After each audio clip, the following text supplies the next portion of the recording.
Huge chaos at Evmos. The whole network got halted. And why was Evmos co-founder Federico Kunze-Kulmer talking about a worst case scenario? And what is going to happen with the Evmos airdrop called Regdrop? This is what I will explain to you in today's episode. So make sure to watch this episode to the very end.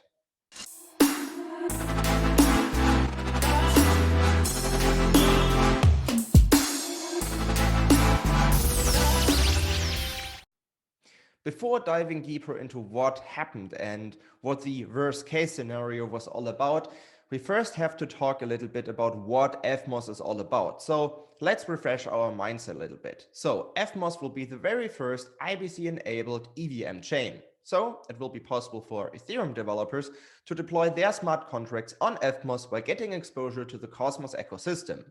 This is pretty cool. However, it also requires a lot of work because this is not so easy. Because Ethereum and Cosmos are two completely different ecosystems. And let's start at one very, very basic point, the key types. So Ethereum key types and Cosmos key types are completely different. And Evmos has to support both key types in order to allow this high level of compatibility. So if you just look at your Kepler wallet and you scroll through the different networks, so you compare your Juno network address, your Cosmos hub address, and your Osmo address, you will realize that these addresses, they look pretty similar. They all start with Juno something and Osmo something and Cosmos something. So the prefix just differs a little bit, like the different names, and also the suffix differs as well. So the suffix is a part of the address that is at the end of each address. So these are the differences between the different Cosmos addresses. However, major parts of the Cosmos addresses, like the Juno address or like the Osmosis addresses, they look pretty similar. So this is because they use the same key type, the Cosmos key type, if you want to say it like this. And Kepler finds it very easy to support these key types because they're pretty much the same. As already mentioned, they just differ a little bit. But if you compare these addresses with an Ethereum address, you will realize completely different story. That's a completely different story because Ethereum addresses start with 0x something. So we are talking about two different key types, and Evmos has to support both key types. And this is why the Evmos address is completely different. So the Kepler finds it very hard to support the address that Evmos has. So it's very hard for Kepler to display the right Evmos address in your Kepler wallet because the key type is completely different. So this is from a very high level what Evmos is trying to solve. And this is also where the big challenge comes from, because if you just launch a general EVM chain, it's pretty easy because the game book is written, the tooling is the same, the infrastructure is the same, but Evmos has to do things parallelly between Cosmos and Ethereum. So this is a huge challenge Evmos is trying to tackle. And this is how all the big mess started, because Kepler finds it very hard to display the right Evmos address. So Kepler first has to understand how to display the right Evmos address. And then on the weekend, everything started to go very wrong. So what happened? First of all, a bug on the ERC20 module on Evmos was found, but it didn't stop there. There were also problems with claiming your airdrop. So many people had problems just to claim their airdrops. This also had something to do with the fact that the Evmos address in some Kepler wallets were displayed wrong. So even though you did everything right, your address, your Evmos beta address, was shown wrongly in the Kepler wallet. And of course, this was a huge problem. And then the other problem was that the dashboard, the claiming dashboard, was not finished. So Evmos was not able to ship the dashboard in time. And because of this, many people in the Evmos community started to publish their own guides in how to claim the airdrop. But according to Federico Kunze-Kulmer, these guides were also misleading. So as you can imagine, Evmos was facing huge chaos. Akash, a developer from Evmos, also admitted in a recent Twitter space that the launch was quite rushed, and considering the dashboard, the claiming dashboard from Evmos that got shipped too late, you really realized this, that everything was a little bit rushed, and this led to huge problems. But then many people in the community ask themselves, so why did we have a testnet? I mean, this is what a testnet is good for, to test these things. Why didn't we see these bugs in the testnet already? So the problems with the Kepler support, or the problems with the claiming procedure.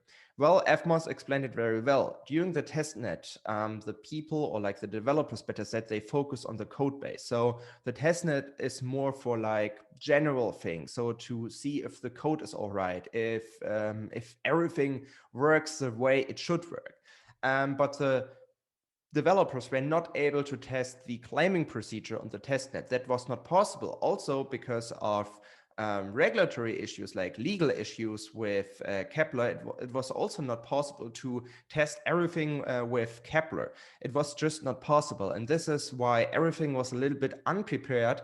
And the launch was, if you want to say it like this, somewhat risky from the very beginning. Finally, on the weekend, things escalated completely. So what happened? I talked to a colleague from Friends Validator, one of our developers, and he said that an upgrade was planned for Tuesday.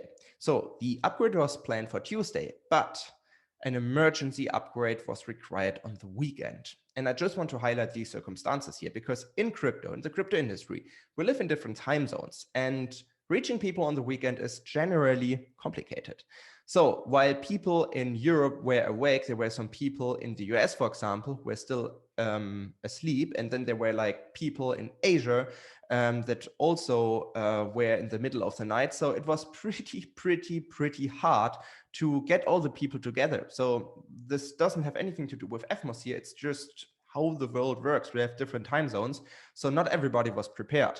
And all of a sudden, there was an emergency upgrade required. And in order to upgrade your network, so the plan was to upgrade to Evmos v2. In order to do so, you need 67% of all validators participating. The problem was just 66% participated.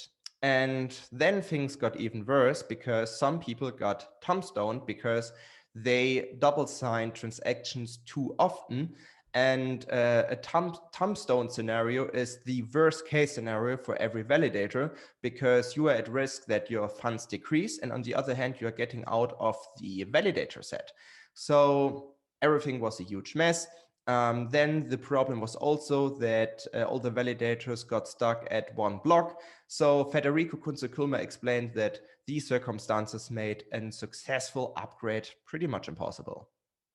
So as you can see, it was a huge chaos on the weekend, and things got pretty fragile. But now the question is, what will happen to your airdrop? And what is going to happen with Evmos in the next couple of days and weeks? This is pretty hard to tell, because Federico Kunze-Kulmer explained that Evmos first have to add new functionalities and features, because there are still some funds that are stuck. And the first step to proceed is to unstuck these funds. So we first have to wait for these new functionalities and features to proceed. It's very hard to give any dates or like to explain the timeline more detailed, but this is the very first step. And afterward, we can expect new updates from the Evmos team. But of course, if you were eligible for the airdrop and you did nothing, I did the same. So I did nothing in the past couple of days. You will stay eligible for the airdrop, so no worries. But yeah, it's very hard to give any updates right now. We are waiting for the Evmos team to add these new functionalities and features, and then we can expect some more updates. As you can see, the weekend was a mess and a lot of chaos happened, but I want to highlight this now.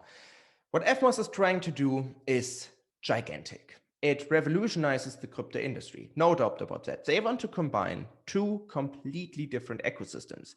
As already mentioned, if you try to just launch a random EVM chain, it's not so hard because the game book is written and the tooling and the infrastructure is the same. But Evmos is trying to reinventing the wheel here. They have to build things parallelly. They have to coordinate different things between ecosystems that do not have much in common after all. So this is pretty important to highlight here. So I stay completely patient, and I hope that the Evmos team takes its time to build what they are trying to build. So this is what my opinion is here. I'm not worried at all. I believe that Evmos is about to revolutionize the crypto industry within the next couple of years. They are trying to reinvent the wheel here. My complete honest opinion here. I'm totally convinced that Evmos will become completely huge over the next couple of years. And we haven't even talked about their security guarantees, so that Evmos will allow child chains to launch by leveraging the security of the Evmos hub. So there are so many exciting things ahead. And I want to wrap up this video with a statement by Federico Kunze-Kulmer again. He said, "We may had a bumpy start, but at the end of the day, the rest of the journey is much more exciting." And I couldn't agree more with that. So I would recommend stay patient. Evmos is about to build something phenomenal. And on the other hand, I mean, missed timelines or things that go wrong. I think this is also nothing new at all in the crypto industry. We saw this many, many times, and many projects failed at first, if you want to say it like this, and then became absolutely big. Also, the Ethereum Foundation missed its timelines many, many times before. So don't worry, that's, in my view, normal. Of course, there was, if you want to say it like this, a worst case scenario, but I'm totally convinced that Evmos will be able to figure everything out. So yeah, I'm just staying patient. I don't know how long they will take to bring the chain up and running again, but I'm totally relaxed regarding this. But now let us know what you think. Comment everything in the comment section below. Like this video if you want to see Evmos and atom pumping. And with that being said, I hope I see you next week for another episode of Simply Explained.